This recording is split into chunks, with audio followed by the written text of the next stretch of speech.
سلام سلام غالياتي، مرحبا بكم معايا في فيديو جديد ووصفة جديدة. بما أنه وقت الفلفل الحار حبيت نغتنم الفرصة ونشارك معكم الطريقة المعتمدة نتاعي اللي نديرها لصنع الهريسة البيتية تاع البيت، تقعد معنا لمدة طويلة بلا ما تقراص. وشوفوا لي هذاك اللون تبارك الرحمن، هذا لأنها بيو بدون مواد اصطناعية ولا مواد حافظة. تجي بنتها ما نحكي لكمش، نتمنى انكم تجربوها وديروها للعولة تاع الشتاء. وقبل هذا ما تنساوش تخليو لي لايك وكومنتار وتبارطاجيو هذا الفيديو مع احبابكم وناسكم، هكذا تكبر عيلتنا. نبداو نقولوا بسم الله. اول حاجه جبت الفلفل، انا هنا جبت كيلو ونص تاع فلفل حار وكيلو ونص تاع فلفل حلو. انا الفلفل اللي استعملته راه حار بزاف. وقبل هذا لازم يكونوا عندكم القفازات والا رايحين تتشوطوا. وكتتبيره اذا ما عندكمش القفازات ودرتوا هكذاك، كي تكملوا مباشره ادهنوا بزيت الذرو، راهو ضربه للحار. نبدا انا نقي في الفلفل تاعي، نتخلص من هذيك الزريعه ونقطعه. حاولوا يعني تتجنبوا هذيك الزريعه قد ما تقدروا، اذا بقاو حبيبات عادي ما كانش اشكال. من بعد رانا راح نرحيو كلش ونصفيوها. نكمل انا الكميه تاعي تاع الفلفل. درت الفلفل الحلو وحده والفلفل الحار وحده، وما تبالكمش راهي كميه كبيره لا خاطر الفلفل ما فيهش الروح، غير دوكا نحطوه يفور ينقص الكميه ويخرج لنا كميه قليله خلاص. يعني نتوما ماذا بكم تكثروا، خاصه اللي عندهم عيله كبيره. ها هو كي الفلفل الحلو تاعي، ندير له رشه ملح ونغطيه، لازم تغطيوه باه يطيب كامل في نفس الوقت. نزيد للفلفل الحار نفس الشيء، نقيه حتى هو ونقطعه. وحاولوا تخليو شويه من الزريعه تاع الفلفل الحار باه تجينا الهريسه تاعنا حاره مليح. نحطه حتى هو يفور. وهنا جبت نص راس تاع ثوم، يعني فصوص تاع ثوم بالقشور تاعهم غير شللتهم وخليتهم يفوروا. بعد ما فار لي الفلفل تاعي، ما نخليهش اكيد حتى يتهرهر، غير يطيب مليح. نطفي عليه ونخليه يكطر مليح ويتخلص من السوائل، يعني من ساعتين الى 4 سوايع على حسب اذا عندكم الوقت. واذا عندكم الوقت خليوه يبات ليله كامله احسن واحسن. شوفوا هذيك كميه الماء اللي حيطلقها.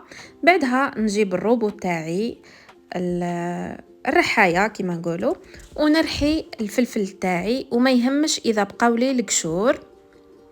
نرحي كذلك هذيك الثوم اللي فارت، شوفوا كي ولات عصيده. نتحصل على عصيده الفلفل الحار والحلو كيما راكم تشوفوا. انا هنا دوكا نجيب هذيك الماشينه ولا الرحايه، انا ما عنديش كيما تاع دزاير هذيك تاع الدار، جبت هذه تاع الاتراك اللي يديروها للطماطم. يعني ماذا بكم هذيك تاع الرحايه اليدويه اللي كاينه في كل البيوت الجزائريه اللي تجي فيها هذوك الكساكس تاعها. وخيروا اللي يكونوا عيونها رقاق باه تتحصلوا على هريسه رطبه ومليحه. انا استعملت غير هذه وفات بالغرض.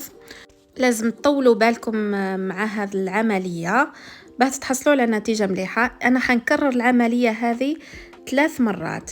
راكم تشوفوا المره الاولى خرجت ليش كميه كبيره، نعاود هذوك اللي يخرجوا من هيت نعاود نرحيهم للمره الثانيه والمره الثالثه حتى نتحصل على هكذا. شوفوا كيفاه تجي هايله. انا المهم خي تعرفونا احنا العرب والجزائريين كي نحكموا الحاجه لازم نعصروها، اعصروها حتى يبقاو غير القشور. شوفوا هنايا هذه المره الاخيره.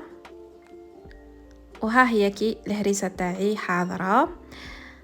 وهنا هذوك القشور ماشي حنطيشهم، تقدروا انا ما عنديش الشمس، بصح اللي عنده الشمس يحطهم فوق ورقه المطبخ ويبسهم ومن بعد يرحيهم ويتحصل على احلى بابريكا، تجي بزاف بنينه وبدون اضافات. هنايا حنخدم لا بيوري تاع الثوم مع زيت زيتون. جبت نص تاع راس الثوم اللي درته المره الاولى حطيته يفور، كملته هنايا خدمته على شكل عصيده غير بالبراميكسور. وهنايا نحط الهريسه تاعي في قدر على نار تكون ذليله، ونبقى نحرك، ما تخليوهاش يعني هكذاك تعود تلصق لكم حتى نتخلص من السوائل. هذه المرحله هي المهمه. كاينين اللي اخرين يكتفيوا بالمرحله هذيك وخلاص يكونجليوها، بصح هكاك تقراص، بصح هكذا نتاكدوا باللي رايحه طول معانا، يعني نطيبوها.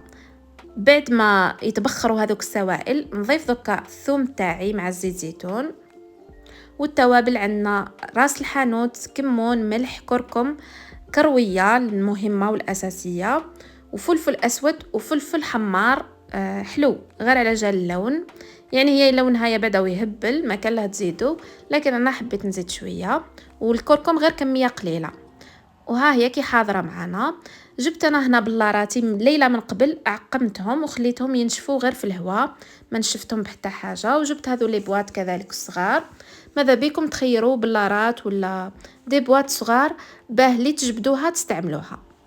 دوكا نجيب زيت نباتيه العاديه، نحط قطره في هذوك البلارات وهذيك لي بواط تاوعي، ونفوت عليهم بالزيت ونعمرهم بالهريسه وهي هكذاك دافيه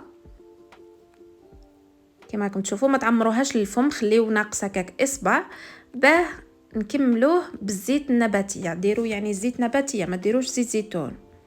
وهذيك الريحه على الهريسه تاعي ما شاء الله. هذه هي النتيجه النهائيه. نتمنى انكم تجربوا هذه الوصفه وما تبخلوش عليا باللايك والتعليقات الباهيه والحلوه كيما نتوما. نتلاقاو في وصفه جديده اخرى ان شاء الله، والسلام.